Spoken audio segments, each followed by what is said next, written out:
Hi, welcome to Inspire DIYer. My name is Max and welcome to my channel. So today we're going to be making Ajitsuke Tamago, also known as ramen eggs.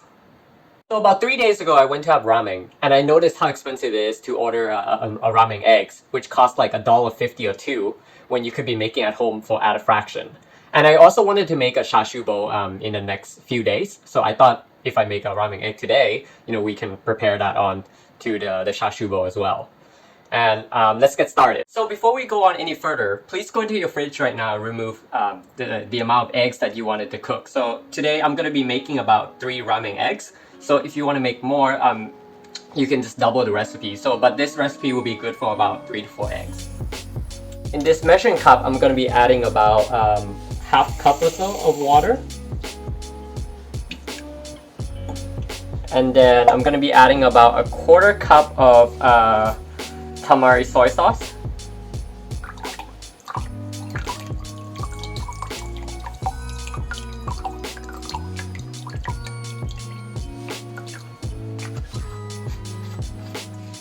Going in with 1/4 cup of mirin as well.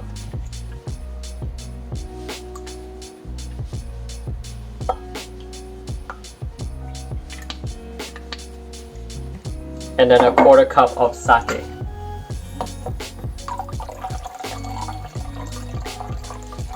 So it's very simple, just 1/4 cup of water, a half cup of water and then 1/4 cup of all the 3 sauces. Then I'm going to be adding it into a saucepan.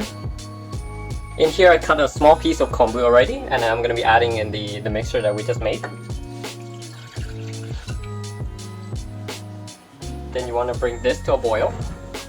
And make sure we don't want to boil the kombu itself because it will start to get bitter. So right before it starts to boiling and having all the bubbles, you want to take the kombu out. And then we're going to be adding the Bonito Flakes afterward. And just a side note to why we removed the eggs earlier is because we don't want to use refrigerated eggs. And that's mainly because once you start to actually cook the eggs, it won't be evenly heated up, and then it will also drop the boiling water temperature a little bit too much. That's from my experience.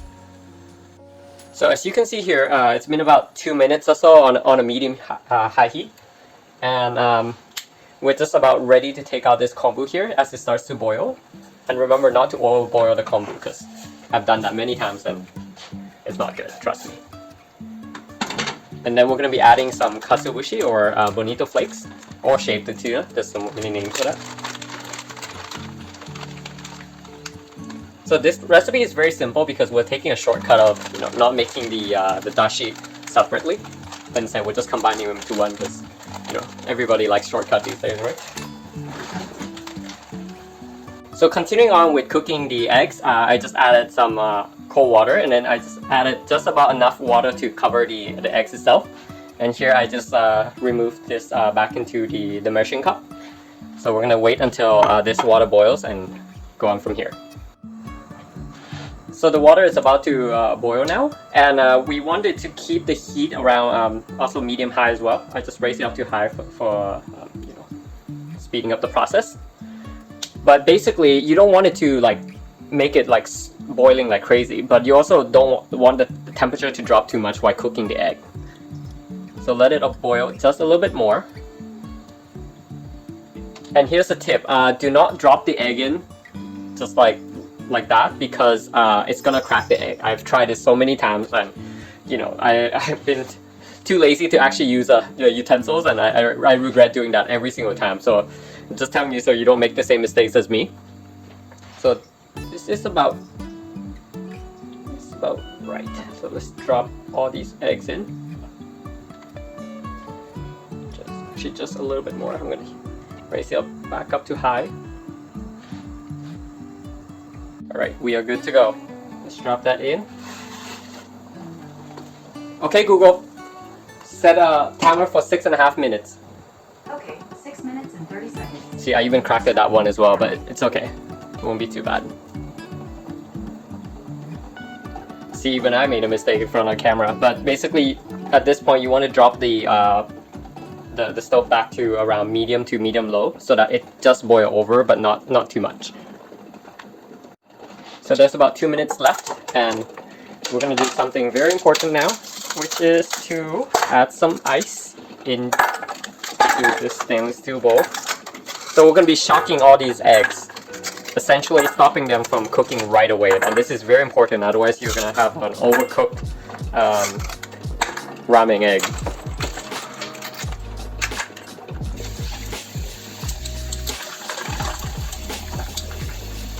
Now it really depends on people, but generally speaking, people do around 6 to 7 minutes for the soft-boiled eggs. I like to do about 6.5 because that's just my personal preference. But if you want it a little bit more cooked, you can do 7, or you can do 6 if you want the yolks to be a bit more runny. I have no idea how this one egg that cracked is gonna come out. I might as well just eat it tonight and use the other 2. Alright, it's been 6.5 minutes. We're gonna do this fairly quickly here. Take those out and drop it right into this cold water. Just in case, I'm gonna actually add a bit more ice into here. We really don't want it to cook any longer than that, and that's the reason why I like it around 6.5 minutes. Leaves a bit of margin of error, you know.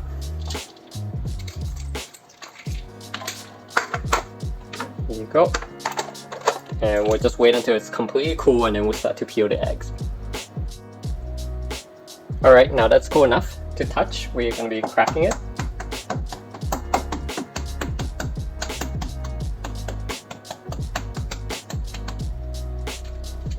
The egg whites should be cooked all around, so it should be fairly easy to peel. And if you drop the eggs in while the water actually is boiling, it's going to be much easier to peel than when the water is actually cold. And you'll also overcook the egg as well. So in here, we're going to add that into the Ziploc bag. And then I'm just going to finish the other 2 real quick. So I'm using this eggs ice bath here to speed up the process for cooling this the sauce mixer solution. And as another side note here, some people actually like their tamago ramen eggs like sweeter, and they added some more sugar. I don't want to do that because I don't want it to make it sweeter. But if you prefer, you can add a teaspoon more of sugar if you like. And if you want to make this into a sort of a sugar-free, low-carb, keto-friendly version, you can also use any sugar substitutes and add it more sake to compensate with that. Alright, so we're gonna be leaving this into the fridge, and that's it. Thanks very much for watching, and then I'm gonna be probably demonstrating how to make the chashu bowl as well, so stay tuned for that. Thank you! If you like the content, please smash the like button and subscribe. If you have suggestions for different projects and ideas, please let me know down below in the comments section. Thanks for watching!